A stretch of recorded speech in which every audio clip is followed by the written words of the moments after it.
You should not have killed my friend.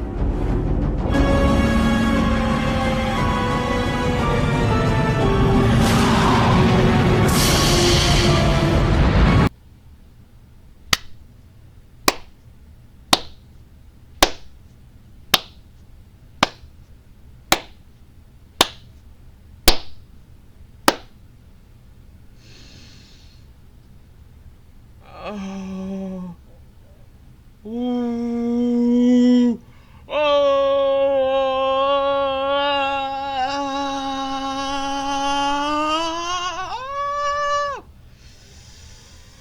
Give me 1 second.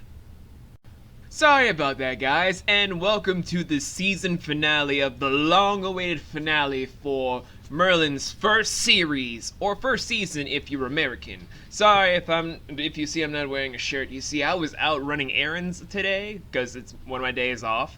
So I wanted to just take that off because it got all sticky because it's still summer during this recording. So, the season finale of Merlin's first series of La Muerte de Uther. I'm going to say this. I'm going to eliminate 2 things right off the bat here. First, I'm going to eliminate any scene that involves Morgana, because all of it involving Morgana is just her visions as the MacGuffin pipelay for the entire rest of the entire episode. So I'm going to strike that from the record, because she only tries to be the person that tries to give warnings for the visions that we all know are going to happen, making her the pipelay for all the events within the episode. The second thing I'm going to eliminate is anything involving Uther talking about his own boorish ego about what he did before, prior to the series in The Great Purge, and how he conquered the old religion. Because I think you guys are getting tired of me harping on how terrible Uther is as a character. I'm not, because it gets me something to get off my chest, but I have a new series for that now, to get stuff off my chest. So let us begin with La Muerte de Uther, where it starts off first with a hunting trip. Hooray! Great start for me, the animal rights person, yay! Where's the typical thing of slapstick between Arthur and Merlin, since Arthur just tosses the spear when Merlin just tosses the spear down, Arthur was like, spear, like dropping the mic. He's like, do you have any natural talents, Merlin?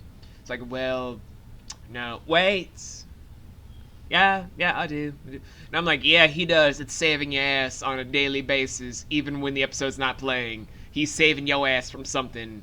Pretty boy, pissant prat. And during this hunting trip, they find the monster of the finale that only lasts for a few scenes of the questing beast. And, how do I put this about the questing beast? Well, in the original continuity for the Arthurian lore, the questing beast is technically a symbol of corruption, rage, deception, and incest.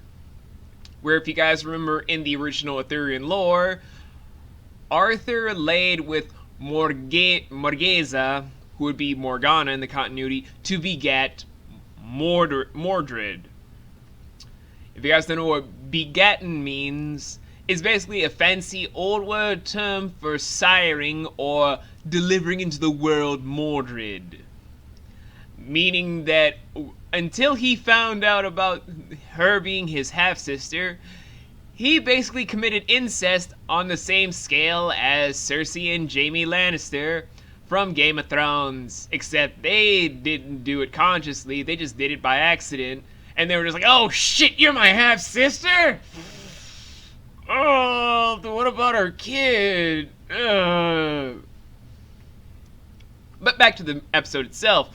We didn't know it was the questing beast until after the death of a non-important character named Sir Beldriv. Beldriv, that is just a weird-ass name for a knight, but anyway. We then go back to the castle where we have a Uther stroking his ego scene when Gaius is giving warning to the questing beast. He does that a lot throughout this scene, so I'm glad I eliminated that, because he then tries to say that it's a giant wives' tale in the middle of it, and I'm just literally screaming at the screen going like, you've had magical distress throughout the entire season, all from the old religion and from other sources, and you're saying that a questing beast is an old wives' tale, you fucking moron. Which he definitely is.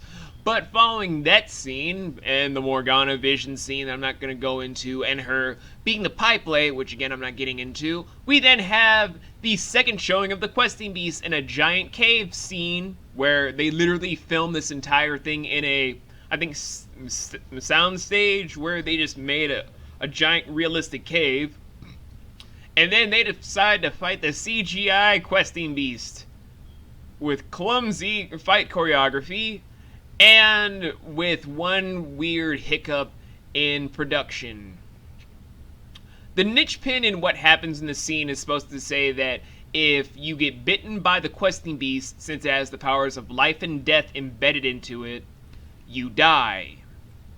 But the scene shows that the questing beast clawed at Arthur and knocked him unconscious before Merlin decides to kill him with an earlier spell from Lancelot, where he enchanted the sword to then plunge into the questing beast's body, killing it instantly.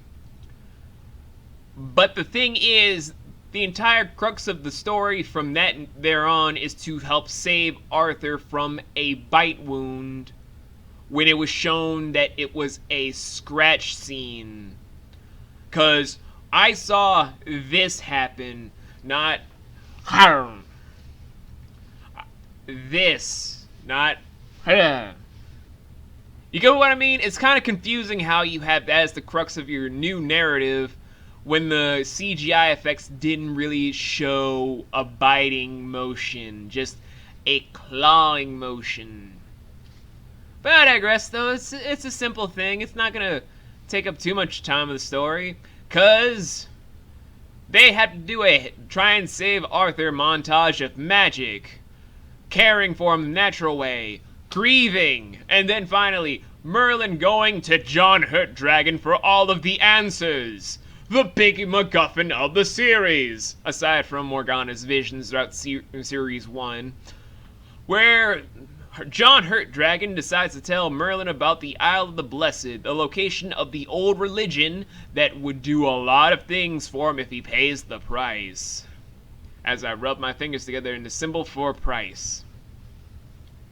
Anywho, following that is he talks to Gaius. Gaius is just like, no isle for you. There's a price to pay. No isle for you. But Merlin still wants to do it because he wants to still save Arthur, since it's his destiny to live. You know, the giant theme that's been going around of fate and destiny throughout the entirety of the show. I will never get tired of them mentioning, it's my destiny, it's your fate. It's my destiny, it's your fate. It's my destiny, it's your fate. It's my destiny, it's your fate. It's my destiny, it's your fate. So, they then have a traveling montage for Merlin while everyone decides to say their final words with Arthur, with Uther trying to be a compassionate father, but after the events of Excalibur, I'm like, you lying sack of shit. You lying fuck nugget. And then Gwen pretty much cementing the Arthur x Gwen shipping for continuity's sake, as she just comforts him, strokes his hair, says he'll be the greatest king that she has hoped for, and then just goes back to Merlin going all the way to the Isle of the Blessed to meet my lovely sylph of Nimue. I missed that fine woman so much. So she then points out the obvious stuff involving the old religion of he needs to bring forth water from the cup of life, but give a price for giving life. You know, equivalent exchange, if you guys are Fullmetal Alchemist fans. So he decides to say, I played my life to save Arthur's. We'll get into the consequences of that in a few minutes, but after getting the water, he then rushes back to Camelot in the span, I would say, of... Shit, there is no direct time frame in this show. I have no idea what time is in this show anymore. But as soon as he gets back to Camelot, Gaius tries to berate him about what was his price that he was paying. But they do rush in time well enough to save Arthur, while skipping over him ever saying what the price was at the time. So with Arthur now restored, show should be over, right? Nope! Too late, nigga! We gotta have more drama where we have Merlin's mom, now sickly and gravely ill, coming straight to Camelot where she is on death's door. 'Cause, get this nonsense. The old religion, according to Nimue later on in the episode, have deemed it where they took the life of Merlin's mom instead of him. Ingenious way of saying bullshit upon bullshit, because the old religion, throughout all things Celtic lore and Arthurian lore, don't give a shit. If you pay a price, they take your life automatically if it's life or death situation, so that's automatic bullshit. So, following that notion, Merlin decides to say, I will give my life for my mother. Which any guy that loves their mom would say the same thing. I mean, if my mom was about to die, I would pretty much say the same thing. Like, I, Vincent C.B., give my life to save my mother. And do it proudly, too. I would even just do like a final goodbye video for you guys. Just say, I am dying for my mom, so I'm going out like a champ. Also, I leave everything to my family. No one touches my account except for them. I'm leaving the password and my email for them to log into. But once again, no one touches my shit except for the family. So, following that notion, we have a touching scene between Merlin and Gaius, sure enough, before Merlin decides to run down to see John Hurt Dragon to be like, what the fuck happened? Why is my mom dying? And sure enough, John Hurt just blatantly just says, you said you'd do anything, which he did, to save Arthur, which he said. He said he'd do anything and pay anything to save Arthur. So, in a way, it's kind of Merlin's own fault for being brash and not thinking all of his actions through and seeing if it would affect everyone in his equation for life. Not just his own life, but his own remaining next of kin. So, during that motion, John Hurt Dragon is just being straight up. We had to keep Arthur alive because of the destiny and the plot and the fate thing, and Merlin must survive to make sure that he gets to the crown so that all magical creatures can be set free and live in peace. Which pisses Merlin off, where he then tries to say that he will make sure that the John Hurt Dragon never sees the light of day. And John Hurt is furious. He tries to set Merlin on fire, tries to pretty much call him out on his name, but then Merlin just like, I will never see you again. So when he says that line, I'm just like, let's cue seasons 2, 3, 4, and 5, and we're gonna take that whole back-talking thing as a sign of you honestly did not know what the fuck to do with yourself when you said those lines, Merlin. We all knew John Hurt Dragon would come back. We all knew that. So yeah, we're going to set that up for Season 2, because there's some dialogue in there that kind of gives away plot elements for Season 3 and 4, where you kind of elaborate more on what John Hurt Dragon is to Merlin, in a sense that's even grander to go into than Season 1. But enough of that. We then have to have Merlin try and say his final goodbyes to all the people he cares about. First, with Arthur, who is still acting like a prick after being saved. So he just points him out saying that he's a prat, and says that he'll be a good king if, and this is the big thing, if he learns to listen as good as he fights. Which is a good thing to point out, because throughout the entire series we've seen that Arthur can be very combatively sound. He's a good warrior for the knighthood. I'm not saying for my own self, because I study more of the Japanese way of the sword. For what Arthur does, he's pretty good, but he doesn't listen very well to his people.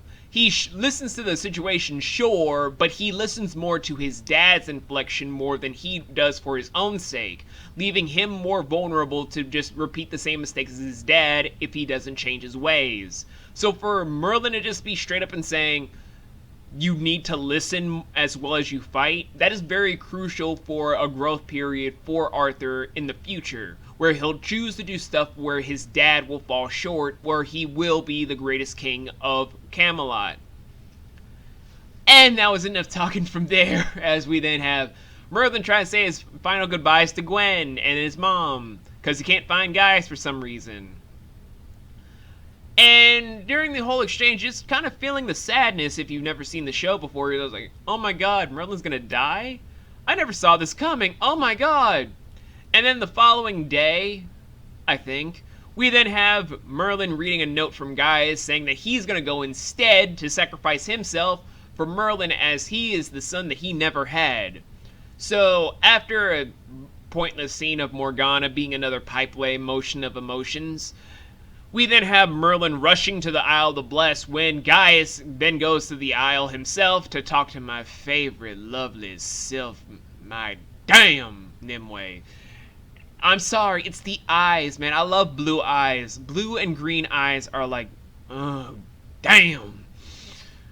Anyway, they then have a small exchange about their past together, about how Gaius went to Nimue before to help save Uther's wife of Ugrain, and all the stuff involving the purge of their people and blah blah. We're almost at the end of this thing, so I don't need exposition on their past together because I know it's going to happen to Nimue, and I'm sad about that. So by the time Merlin actually gets to the Isle of the Blessed, Gaius is presumed dead. And Nimue is just saying that his mom is safe because Gaius gave his life. And during that exchange, they decide to have a small little discussion of words, in a fighting sense, where it then kind of leads to some small continuity nods of, well, Nimue and Merlin being lovers in the original mythology.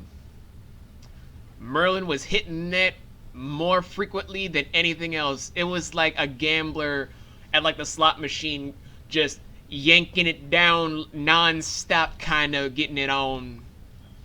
Like, it was an addiction sort of stuff from the way that people actually retell their affair in the mythologies outside of the original connotation. It gets that nasty at points.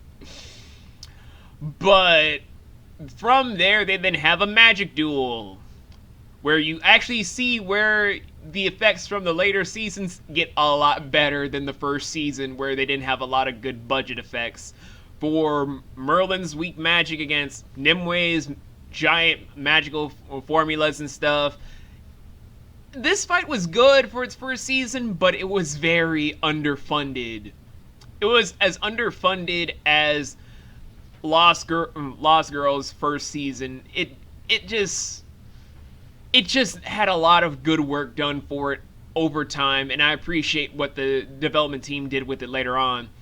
But during the display of current battle prowess, Nimue decides to get cocky and just shoots a fireball at Merlin, thinking that she's already won. Then Merlin gets up all in revenge, and then he summons a giant storm to then eradicate Nimue. There goes myself. Damn it! Now who am I gonna have as myself in the show? Wait. Yeah, that character would work. Anyway, from that motion, we then have Merlin rushing to Gaius, thinking that he's lost Gaius forever. But the twist of it is that since Nimue is dead, Gaius gets to live! Hooray! And then we end the episode on another joke between Gaius and Merlin over magical use. John Hurt Dragon still being furious! And Morgana waking up, hearing angry yells from down beneath the castle. And then roll credits.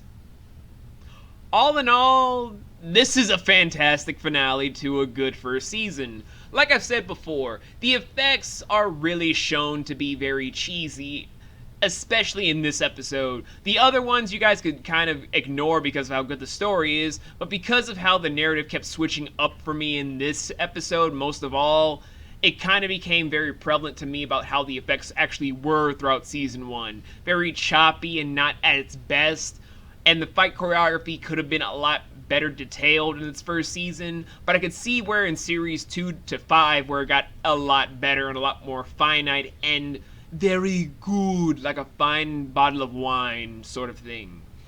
Also, the inclusion of having Nimue come back into the series for the series finale as a crux for the story of life and death after the questing beast is a very good point in the show where it kind of displays where Merlin actually could grow from, as opposed to just any random villain we could have just made out of nowhere. By eliminating Nimue and just showing the scale of how powerful Merlin has grown throughout just his first series in the show. I don't know how much time has passed, because fuck time, apparently.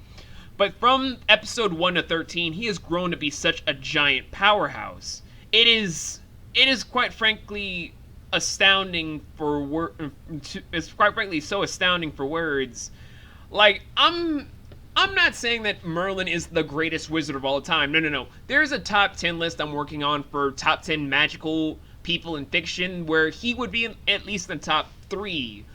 But from just the scale of what he has done, I find it very appealing about how direct and how powerful and how interesting that he was in this first series where he actually could develop into the powerhouse that he is in the mythology. And also in his other adaptations, like in 7 Deadly Sins, where he's a woman.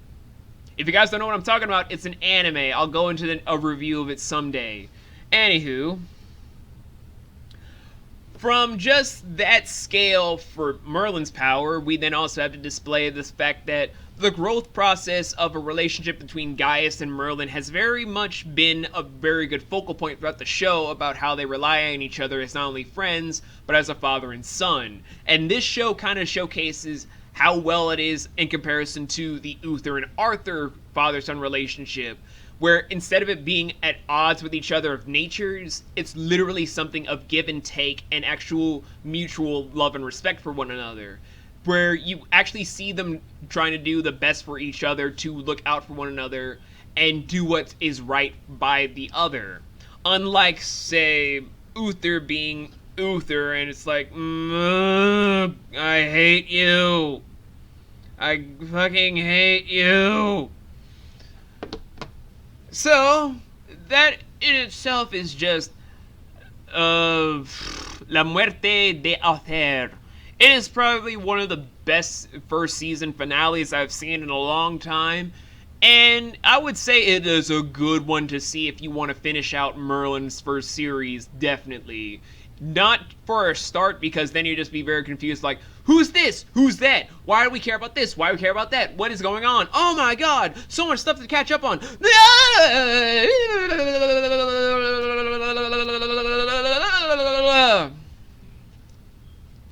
But yeah, that is just all of that stuff. And for the final rating of the first season of Merlin, I will do a full-on review of that as soon as we're done with all 5 series, where we just do a full-on review of the entire show. But for right now, we're closing the chapter on the first series. But come back for Merlin in about 2 months, where we pick up series 2. I forgot what the episode is, but we're gonna announce that episode when it comes out.